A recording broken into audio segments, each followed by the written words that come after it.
1971 মুক্তিযুদ্ধে পিরোজপুরের সুখরঞ্জন বালির ভাই বিশাব আলী পাকিস্তান হানাদার বাহিনীর হাতে নির্মমভাবে নিহত হন।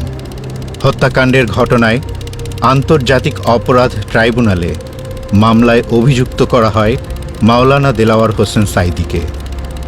মামলায় সাক্ষী হিসেবে সুখরঞ্জন বালির কাছ থেকে আশা করা হয়েছিল তিনি যেন নিজের ভাইয়ের হত্যাকাণ্ডের মামলায় দেলাওয়ার হোসেন সাঈদীর বিরুদ্ধে আদালতে সাক্ষ্য দেন।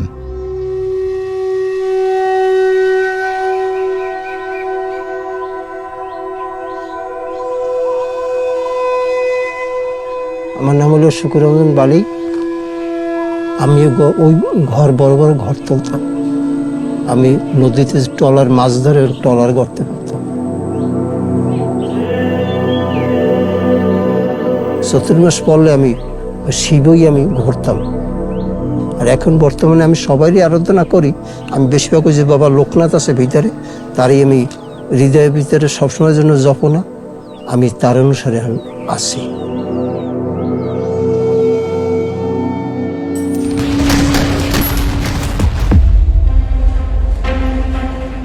এখন 1971 সালে যে বিবরণ হয়েছে, তখন পশ্চিম পাকিস্তানওয়ালারা আমার ভাইকে মারছে। সাঈদী সাহেবের চিনছি আমরা, এমপি আসছে পর তখন তাকে চিনছি, তাছাড়া তাকে আমরা নামও পাইনি আর তার আমরা চিনিও নাই। এই তার নামে মিথ্যা মামলা বাজে লোকে সে সাজাইয়া দেশে। রাজলক্ষ্মীতে যখন আমি সাক্ষী দিয়ে গেছি, তখন আমাকে নিয়ে গেছে টেরিমিনাল অফিসার। আমার সামনে বসে আমার কাছে জিজ্ঞাসাবাদ করতেছে, তুমি কি জানো সাঈদী সাহেবের বিষয়ে? সে একজন ভালো লোক, সে যখন এমপি ছিল তখন আমরা মায়ের কুলে আমরা ঘুমাইছি। সে এইরকম পরিস্থিতির সে আমাকে রাখছে ভালোভাবেই। আমি তার নামে আমি মিথ্যা কথা বলতে হবে, এই কথা বলতেছি।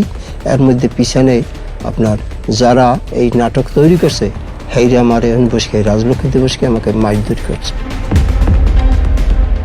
আমি বলছি, না, তোমাদের খাওয়া খাইয়ে আমি আসি নাই, আমি যারে দেখি নাই, আমি শুনি নাই, আমি হেরে বলার মতন আমার কোনো শক্তি নেই। কারণ আমরা যা বলবো এইটাই বলবা সাঈদী সাহেব মাসুম আমি মিথ্যাটা বলতে। এইরকম কই আমাকে কয়েকবার আমার মারধর করছে। আমি জ্বালা সহ্য না করিয়া আমি ওইখান দিয়ে আমি উঠে আসছি। বাড়িতে চলে গেছে, তো রাত্রে আমাকে অনেক টাকা নিয়ে আসছে লোকজনে। আমি টাকার ভুক্তভোগী না বলে টাকাগুলো নিয়ে পরে যা গাড়ি দেবো বাড়ি দেবো অনেক কিছু আমার লোভ দেখাইছে। আমি কোনো লোভে পরিবর্তন হইনি। আমি ক্ষুদিরামের মতন আমি মরে যাবো, আমি মিথ্যা কথা আমি বলতে পারবো না, আমারও তো মরতে হবে।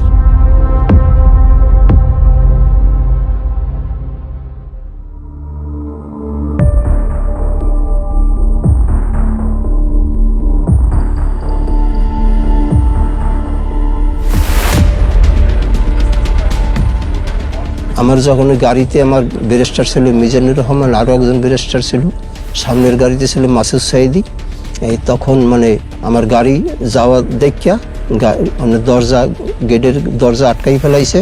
আমি এর ভিতরে আমার ব্যারিস্টার ছিল, সে বলছে গাড়ি যাবে না কেন? যাবে না, দরকার আছে, এই কথা বলছে। শেষ মেহিনে আমার এক ব্যারিস্টারের লাম গিয়া তর্ক বিতর্ক করতেছে, দুই ব্যারিস্টারের মাঝে ছিল, আমাকে তখন লামাইছে, ঘাট ধরিয়ে লামাইয়া আমাকে চর মারছে। চর মারার পরে এই তো এই জিনিস যদি আটকাই রাখতে পারি তাহলে আমাদের সব কিছু আমাদের ফয়সালা হবে। তখন এই কইয়া আমাকে ঘাট টানতে আমাকে নিয়ে গেছে পিছনের। প্রকাশ্য দিবালোকে সকাল 10:15টার সময় ট্রাইব্যুনালের গেট থেকে লয়ারের গাড়ি থেকে সাক্ষীকে নিয়ে বেমালুম অস্বীকার করা হবে। নেওয়ার পরে পিছনে ফাঁকা যে ট্রাক গাড়ি এইতে আর কি টানিয়ে উঠাইয়া আমার মুখ কালো কাপড় দিয়ে আমার আটকাই ফেলাইছে। আটকাই হেলানোর পরে আমি কোন দিকে আমাকে নিয়ে গেছে তা আমি দেখি নাই।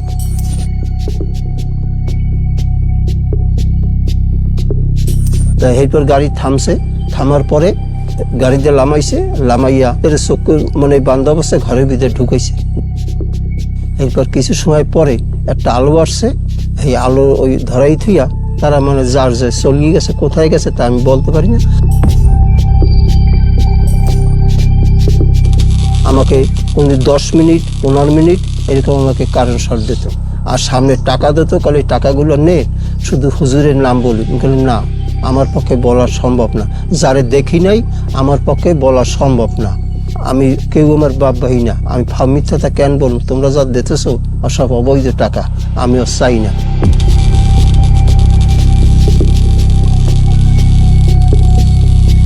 আমি অসুস্থ, মানে ওই ভিতরে যে কারেন্ট শর্ট দিয়েছে আমি হাঁটতে পারতাম না, মানে আমি উড়ি আর ওই পড়িয়ে যাইতাম।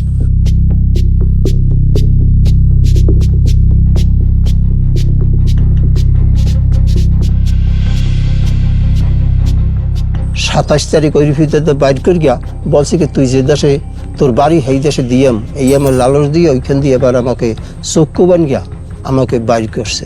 ফলে তোরে তাহলে কোন জায়গায় দিলে তুই যাইতে পারবি?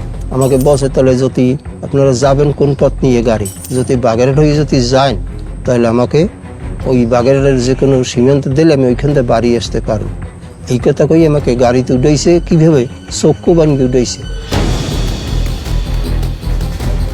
হেনে গাড়ি থামানোর পরে আমাকে কইতেছে করে লাম গাড়ি দা, মুখ খুলিয়ে দিয়েছে, মুখ খুলিয়ে দিয়েছে। আর গাড়ির পাশেই মানে আমার সমস্ত দিনে আমি পেশাব করি, মানে পেশাবে আমার পেট আমার ফুলিয়ে গেছে। তখন এই গাড়ির পাশেই আমি পেশাব করছি। পাশে বইসকেই দেখি যে মানে বাগানের ভিতরে একটু পথ, এই পথের ওখান দিয়া মানে ওই পাশে দেখা যাইতেছে বিসি বসা।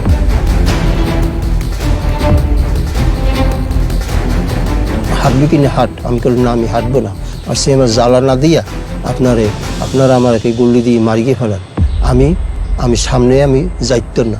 তখন তারা আমাকে দুইজন মানুষের ঘাট ধর গিয়া আমাকে নিয়ে বিএসএফের হাতে নিয়ে দেশে দেওয়ার পরে আমাকে ওখানে বসে নেওয়ার সাথে সাথে আমাকে দুই কান কাছাইয়া মাইট ঘেটে করে ঘুষে দিয়ে ফেলাইয়া পিঠ ঢালাই হের পর হালাইয়া মানে আমাকে লাতি আর লাতি আমার পিঠ মোড়া দিয়ে অপুষ্মা দিনে পিঠ মোড়া দিয়ে বান গিয়া আমাকে এইরকম মোটা বেতের লাড়ি দিয়া পিটাইছে।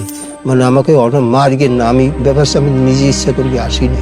তবু মানে হেরা বলতেছে হিন্দি ভাষায় আর আমি বলি বাংলা, মানে কেউ কথা কেউ বুঝিনি। আমাকে মারছে অসম্ভব মার।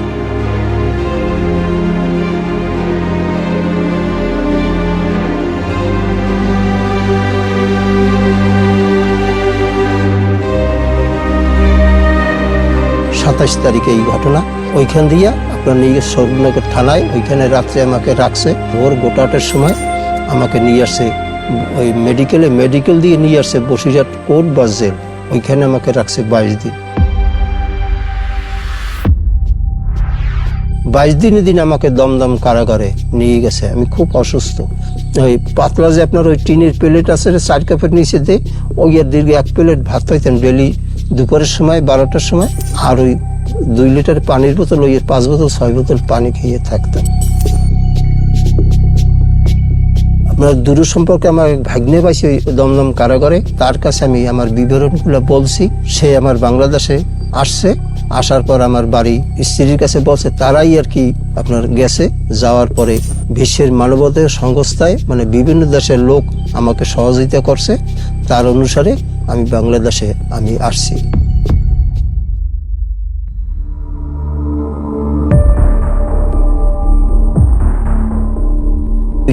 বাঁধছে সিকেল দিয়া, ওই সিকেলের মাংস সব কাঁচাই গেছে। এই অবস্থা। আর এই জয়েন্টটা তো ইংরেজ করতে মাসে একটা ইংরেজের দাম আছে 1200 টাকা, নাইলে হাত দিয়ে আমি ভাত খাইতে পারলাম।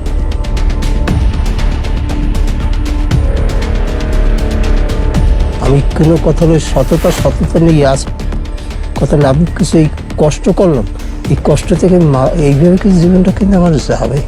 আজ কত বছর চিন্তা করি, 14-15 বছর আমি কিন্তু এই দুরবস্থায় আছি।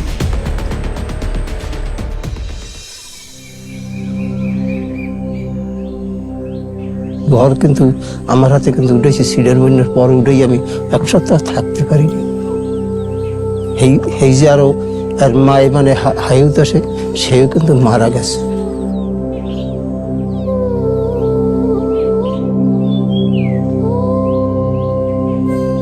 আমার জন্য শোকে, তারপর শেষ।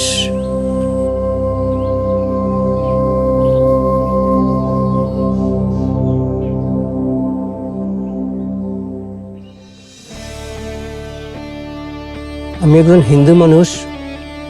আমি জীবনে বাজি রেখে আমি হুজুরের মানে বাঁচানোর জন্য আমি চেষ্টা করছি। আমি অনেক নির্যাতন আমি খাইয়েও আমি দাঁড়াইয়াছি।